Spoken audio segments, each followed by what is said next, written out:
लोग मौला अब्बास की दिलेरी और जलालियत की ताकत को नहीं समझते कि अब्बास को अगर जुल्फिकार मिल जाती तो जंग का नक्शा ही बदल जाता।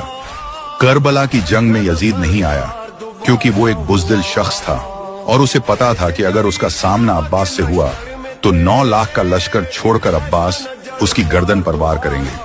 क्योंकि अब्बास मौला अली के शेर थे, वैसे तो मौला अली के 18 ही बेटे अली थे, लेकिन सभी में अलमदार अब्बास बने और वफादारी तो कोई मौला अब्बास से सीखे, जिन्होंने अपनी सकीना के लिए अपने बाजू गवाए। यजीदियों को पता था कि वो अब्बास का सामना नहीं कर सकते, इसलिए मरदूदों ने पीछे से वार किया। जब मौला अब्बास की आंख में तीर पड़ा तो अब्बास कहते हैं कि मौला हुसैन अपनी जियारत करा दीजिए। मैं जब इस दुनिया में आया था तो मेरी माँ ने मुझे आपका चेहरा दिखाया। आज जब इस दुनिया से जा रहा हूँ तो आपका चेहरा देखना चाहता हूँ। करबला में अहले बैत की मोहब्बत तो देखो क्या है। जिसने इन्हें पाया उसने फिर कुछ नहीं गवाया, जिसने उन्हें गवाया उनसे मैं पूछना चाहता हूं कि उन्होंने फिर क्या ही पाया। शेर मर भी जाए तब भी वो शेर होता है, इस बात को गीदड़ कहां समझेंगे। क्या आपने कभी उस सब्र के बारे में सोचा है जो सब्र इमाम हुसैन अलैहिस्सलाम ने करबला की तपती रेत पर दिखाया?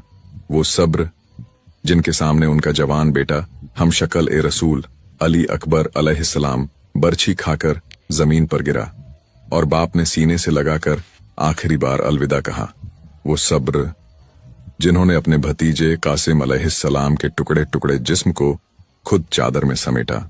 वो सब्र जिनके सामने भाई अब्बास अलैहिस्सलाम के दोनों बाजू काट दिए गए, मगर फिर भी होठों पर शिकवा नहीं आया, सिर्फ रज़ा, सिर्फ सब्र। वो सब्र जिन्होंने 6 महीने के अली असगर अलैहिस्सलाम को तीर खाते देखा और अपने हाथों में उस मासूम का लहूलुहान जिस्म उठाकर आसमान की तरफ बुलंद किया।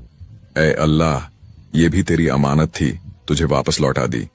वो सब्र जिन्होंने 72 लाशें उठाईं और खुद 33 जख्म नेजों के और 34 घाव तलवारों के सहे, लेकिन फिर भी सजदे में झुका हुआ सर और जुबान पर बस एक ही सदा, सुभान रब्बियाल आला, ऐ अल्लाह, मैं तेरी रजा में राजी हूं। ये है हुसैन अलैहिस्सलाम का सब्र। वो सब्र जो कयामत तक इंसानियत को सब्र, कुर्बानी, वफा और रजा का मतलब सिखा गया। तो आज सवाल ये है, क्या हम भी उस सब्र, उस इश्क, उस रजा को अपने दिलों में जिंदा रखते हैं? एक देहाती ने हजरत अली से सवाल किया और कहा कि अगर कुत्ता बकरी से वती करे और बच्चा पैदा हो तो उसकी हलालियत के बारे में क्या हुक्म होगा? आपने फरमाया, उसे खाने में देखो, अगर वो गोश्त खाता है तो कुत्ता है और अगर चारा खाता है तो वो बकरी है। देहाती ने कहा, मैंने देखा है कभी गोश्त खाता है और कभी चारा। आपने फरमाया, उसका पीना देखो, अगर एक दम में पीता है तो बकरी है और अगर लख्यू लख्यू करके पीता है तो कुत्ता है। देहाती ने कहा, मैंने देखा है कि कभी वो एक सांस में पीता है और कभी लख्यू लख्यू करके। आपने फरमाया, उस बच्चे को दूसरे रेवड़ के साथ चलते हुए देखो, अगर रेवड़ से पीछे रह जाए तो कुत्ता है और अगर उसके आगे या बीच में रहे तो बकरी है। देहाती ने कहा, मैंने देखा है कि कभी वो रेवड़ से पीछे रह जाता है और कभी बीच में आ जाता है। आपने फरमाया, उसके बैठने को देखो, अगर अगली टांगे सीने के नीचे रखता है तो बकरी है और अगर अगली टांगे आगे फैलाता है और चूतड़ों पर बैठता है तो कुत्ता है। देहाती ने कहा, यह भी मैंने देखा है, कभी इस तरह बैठता है और कभी उस तरह। आपने फरमाया, उसे ज़ब्ह कर दो, अगर उसकी ओंजड़ी निकले तो बकरी है और अगर आंतें निकले तो कुत्ता है। देहाती हैरान रह गया और हजरत अली के इल्म का कायल हो गया। इमाम हुसैन फरमाते हैं, लोगों की इज्जत व नामूस पर हमला करने वालों को न अपने पास बिठाओ न उनके पास बैठो। अगर तुम्हें यकीन है कि खुदा तुम्हारे साथ है तो फर्क नहीं पड़ता कि कौन तुम्हारे खिलाफ है। हुसैन इब्न अली अलैहिस्सलाम। मेरा सलाम हो करबला की उस अजीम माँ उम्मे वहब बिन कल्बी पर, जिन्होंने अपने बेटे का सिर फौज यजीद को ये कहकर लौटा दिया, हम जो चीज आले मोहम्मद पर सदका कर दें फिर वो वापस नहीं लेते। अली अकबर इब्ने हुसैन अलैहिस्सलाम एक बहुत ही खूबसूरत और रोशन चेहरे वाले नौजवान थे। जब भी वो बाहर जाते थे तो बीबी ज़ैनब अलैहिस्सलाम उनके चेहरे पर पर्दा डाल देती थीं ताकि उन्हें बुरी नजर से बचाया जा सके।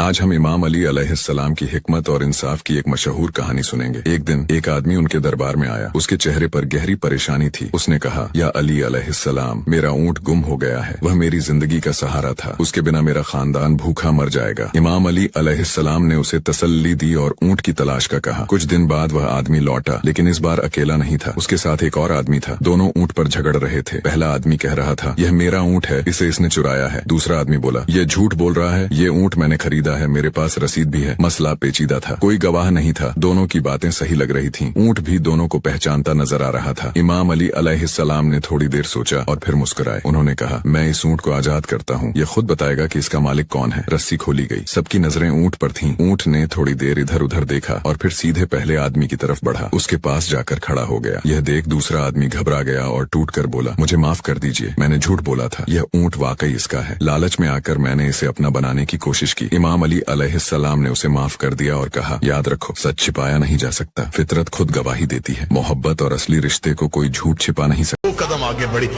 گئی، یزید تو کہتا ہے ہم نے تیرے اختیار کو نہیں مانا، تیرے دربار میں روشن دانوں سے ہوا کا شور آ رہا ہے، میں تجھ سے بات کرنا چاہتی ہوں، تھوڑی دیر کے لیے ہوا روک۔ جب بی بی نے کہا تھوڑی دیر کے لیے ہوا روک، یزید یہ کہتا، علی کی بیٹی میں ہوا کیسے روکوں؟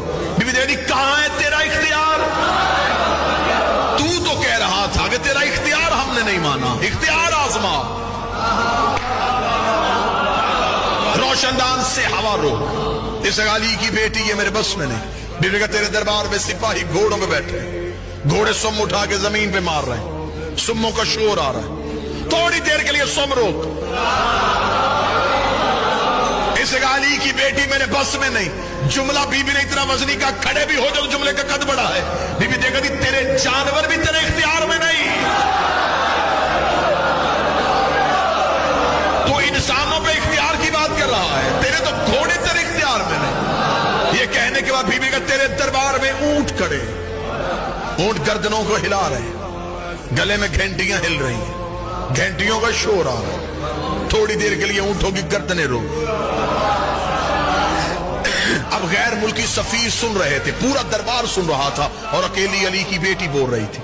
یزید کہتا، کیا کہہ رہی ہے تو بنت محمد؟ کبھی کہتی ہوا روک، کبھی کہتی سم روک، کبھی کہتی اونٹوں کی گردنیں روک، یہ سب کچھ میں کیسے کروں؟ بی بی 4 قدم آگے بڑھی، دیر کا پھر ہم تجھے اپنا اختیار دکھاتے ہیں۔ بی بی ہوش کو خاموش، اتنا کہنا تھا، روشن دانوں میں ہوا رک گئی۔ جس گھوڑے نے سم اٹھایا تھا اس نے زمین پہ رکھا نہیں، جس اونٹ کی گردن ہلی تھی اس کی واپس نہیں آئی، جس انسان کی آنکھ کھلی تھی اس کی بند نہیں ہوئی، جس کا ہاتھ اٹھا تھا اس کا نیچے نہیں آیا، جس کے نتنے سے سانس نکلی تھی دوسرے نتنے سے واپس نہیں آئی۔ انسانوں کے دلوں کی دھڑکنیں ان کے کانوں میں سنائی دینی شروع ہوئی۔ جب پورا دربار پتھر کا ہو گیا، علی کی بیٹی چلتی ہوئی یزید کے طاق کے سامنے آئی، بی بی نے ہاتھ کا اشارہ کیا، یزید کی ناپاک روح اس کے بدن میں واپس آئی۔ اس نے پورا دربار پتھر کا دیکھا کہ ہر چیز اپنی جگہ میں رک چکی ہے، بھوک کا عالم ہے۔ یزید کے چہرے پہ موت کی ضربیں آئی، علی کی بیٹی دربار میں پہنچ، علی کی بیٹی مجھے باہر صرف سپاہیوں میں نہیں، غیر ملکی سفیر، دوسرے ملکوں کے وفود، لوگ دربار میں بیٹھے ہوئے، دربار سجا ہوا، ان وفود میں ان غیر